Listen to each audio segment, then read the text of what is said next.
Mishcon Academy digital sessions.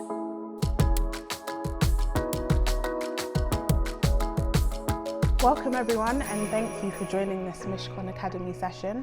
I'm Jenna Oppong and I will be hosting today's event. I am delighted to welcome Bernardine Evaristo to the Mishcon Academy. Bernardine is an internationally renowned author of 10 books, a professor of creative writing at Brunel University, an editor, critic, poet, mentor and literary activist. Bernardine's activism for inclusion in the arts for people of colour has seen her, amongst other things, co-found Theatre of Black Women, Britain's first black women's theatre company, create The Complete Works, a mentoring programme for poets of colour, and established the 3K Brunel International African Poetry Prize. Bernardine is well known for her 8 books of fiction focusing on the stories of the African diaspora and won the Booker Prize in 2019 for her 8th novel, Girl, Woman, Other, making her the first black woman and first black British person to win the prize in its 50-year history. She was also awarded the British Book Awards Fiction of the Year and Author of the Year, and the book placed #1 in the Sunday Times bestseller for 5 weeks, making her the first woman of colour to achieve this position in the paperback fiction chart, spending a total of 44 weeks in the top 10. Bernardine was also recently appointed the President of the Royal Society of Literature for the term 2022 to 2026, making her the first writer of colour and second female president in the Society's 200-year history. Bernardine tells us about her journey to becoming unstoppable and making history in her first non-fiction book, Manifesto on Never Giving Up, which was published in October 2021. The New Statesman summarised the book perfectly, and I quote, "Manifesto is a beautiful, thoughtful and honest book about never giving up. Even when it feels like you are writing into a void, it is also a meditation on personal transformation, cultural inequalities, activism, belonging, love and friendships, and above all, the power of creativity." Welcome, Bernardine. Hi, good to be here. Good to talk to you. Thank you so much. I think the best place to start is, why did you decide to write about your life experiences and why now? Well, as you mentioned, I won the Booker Prize in 2019, and I've been around a very long time. I began in theatre in 1982, and there was so much media interest in me that I was talking a lot about my life. I literally have given hundreds of interviews in the last 2 years, and people were interested in where I'd come from, my background in the arts, just everything about me really in terms of my professional life. And when it came to deciding about the next book I would publish with my publisher, I wasn't planning to write a memoir, but I thought it would be perfect to write down some of the things I've been exploring and talking about during these interviews. And also, so for people who don't know me, and a lot of people didn't know me, it would show them how I got to this position and the journey I've taken to reaching this position, and I thought it might surprise people. You know, there are aspects of my life over the last 40 years, but also my childhood, that wouldn't necessarily lead to this point that I've arrived at with my career. And so it just felt like the perfect book to follow on from Girl, Woman, Other, because also Girl, Woman, Other has been, hugely successful, and it's quite hard to follow a book like that, because people will have huge expectations for me or for the book.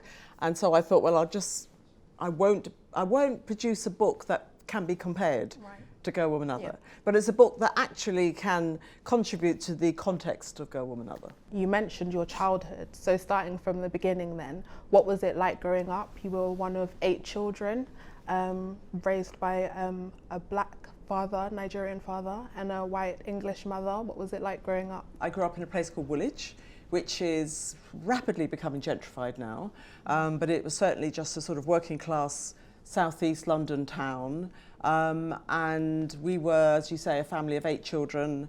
Woolwich at that time was a very white area. Anybody who knows Woolwich today will recognise it as one of London's most multicultural districts, but actually it wasn't like that. And my father was literally the only black man in the village for most of my childhood, and it was complicated because we stood out as a family. Yeah. This interracial family in this white suburban area where, as I say in the book, racism was still legal, for the first 17, I think, years of my life. So people could behave exactly as they pleased, and they did. You know, my father was at the front, on the front line of racism, especially when he arrived in 1949 during the 50s and 60s. And I think young people today probably don't have that perspective because things have changed so much since my childhood. And of course, there are a lot of mixed race people in this city now, let alone it being a very multicultural city, and actually, to a certain extent, a multicultural country. So I think that one of the defining things of my childhood was growing up in a family where you felt like an outsider, and you were treated as outsiders by the people around you. So they used to smash our windows in, for example, for no other reason that we were, a black family. And but that was just part of my childhood. That's something we just lived with and through. You've obviously started the first theatre for black women. What led to you deciding to do that? Yeah, so 1982, I left drama school. Were you even born then? No. No. Yes, grandma's in the house. It was, like I said, it was very different. It was very different to today. We're not living in a utopia, obviously, that doesn't exist, but it was very different to today. And there was very little work for black actors in this country. And my generation, known as the second generation of people who either had one or two immigrant parents who had come from the former colonies, we trained to be actors, but then there was literally hardly anything available for us in the industry, either on television or in theatre, and definitely not in film. Right. So I was at drama school with 5 black women in my year. I was one of 5, and that was revolutionary for that time because drama schools didn't like to accept people of colour because they said, well, there's no work for you, so we're not going to train you, right? And in actual fact, something I mentioned in the book, Michaela Cole, everybody knows Michaela Cole now, when she went to Guildhall, she was the first black person in 5 years. Right, and she was there not that long ago. Yeah. So it's shocking. So even though the situation when I was applying to drama school was really difficult, I would say it probably only started to change in the last few years, and certainly not when she was at drama school. So there were 5 of us, and you know how it is. We kind of got together, and then when we left, we thought, why don't we create our own theatre company? Initially, we wrote and acted ourselves, and then we employed other people, and then after about 6 years, it folded, various reasons. But it had served its purpose for the time, and it was the first time there was a theatre dedicated to black women, and we had a lot of opposition to what we were doing. Wow. So people said, why are you separating yourselves? And, why are you, we were feminist, and people would say, well, feminism is a white disease, for example. And the sort of general mainstream of theatre completely, I would say, ignored us. We were the dirt under their feet. So we really did feel like this marginal countercultural theatre company struggling to be heard in a society that was essentially quite hostile to us. It seems that was the first time where you had formed something to deal with the underrepresentation of black people in the arts, and your body of work, interestingly, does focus on the African diaspora and marginalised voices. Would you say then that your literary activism and your storytelling are one and the same, or separate strands of your career? They come from the same root. Right. So as a writer, I'm very interested in the African diaspora. Yeah. And that's what I explore in every way imaginable, past, present, and what else do I say? Past, present, real, imagined. And people sometimes say to me, are you going to go beyond that? Are you going to... Are you going to stop writing these black stories? As if whiteness is some kind of objective, that's the objective default that we should all aspire to. Right. And that when you're writing about black lives, somehow it's a niche interest that you should at some point get over. as if there aren't over 1 billion Africans in the world. Exactly. Well over 1 billion Africans in Africa. And then you talk about the diaspora. And blackness is as multiple and heterogeneous as any other so-called race in our society. So for me, exploring blackness through all the different ways that I do is about exploring the huge possibility of who we are in the world. The absence of our voices in literature traditionally, originally in the arts, is also the root of my activism. You know, wanting to create projects and initiatives that give people of colour opportunities where we have been underrepresented for a very long time. You have a very unconventional style of writing, which of course has led to you winning the Booker Prize. I want to talk about the fact that you mention you're an experimental writer. What does that mean?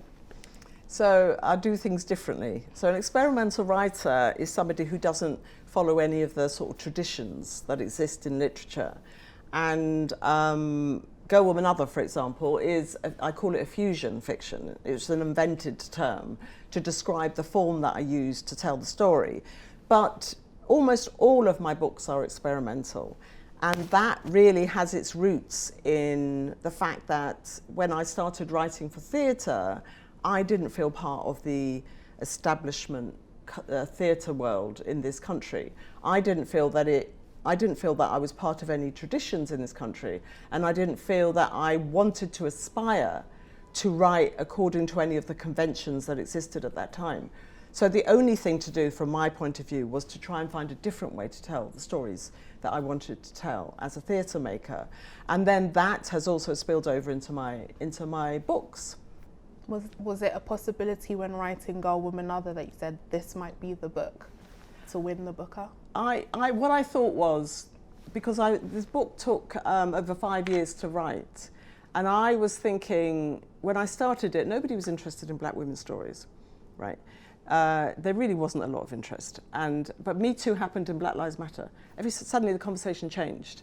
And and social media kind of exploded as well. So people were forming communities on social media, and the kind of so-called kind of like traditional media was being sidelined to a certain extent in terms of these conversations. And then it started listening to social media. So this was happening during the writing of the book. And so at one point I thought, if this book doesn't kind of land more than my other books have landed in the past, then something's wrong, because it felt like it was capturing the zeitgeist. In terms of Manifesto and Never Giving Up, you obviously talk about all parts of your life. Were there any bits that you found a hard time writing or disclosing? I really like it when artists are very frank and open about their lives. I thought with this book, I want people to know who I am to a certain extent. And so I did go there with it, but I had to make a decision at one point that I would. Okay. But I'm still withholding 20 or 30%. If it's okay, I'll take one question from our Zoom audience. So Shamantika asks, what is the first classic novel you ever read? You see, it depends on what, is that she? Yeah.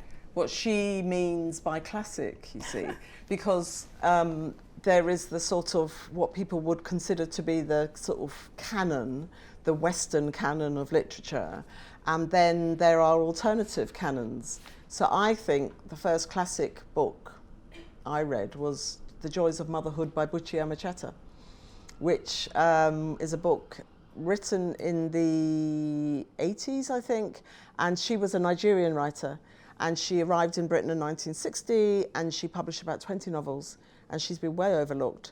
And her books are classics. They're classic texts of world literature. So I want to say Buchi Amacheta, The Joys of Motherhood, which is an amazing novel about a woman growing up in Nigeria in a very traditional society as colonialism comes in and the society changes. And it's also about her fate as a woman in that society and a mother.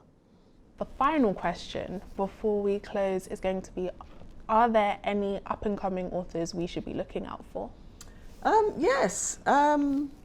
So up-and-coming... or any authors that you think any we should authors, be reading well, you should their work? read Diana Evans, she's no longer up-and-coming, but she's published three novels now, and she's just the most amazing writer, British writer. There's also Roger Robinson, who's a poet who won the T.S. Eliot Prize 3 years ago with his book Portable Paradise, just the most beautiful, exquisite poetry. Sarah Collins is a new novelist who's publishing great works. Irena Sinakoji, another writer, very, very interesting, magic realist writer. Yeah, those are just some of the names. Thank you so much. Thank you, Bernardine, for joining the Mishcon Academy today. Please can we all give Bernardine a round of applause? Thank you. The Mishcon Academy Digital Sessions. To access advice for businesses that is regularly updated, please visit mishcon.com.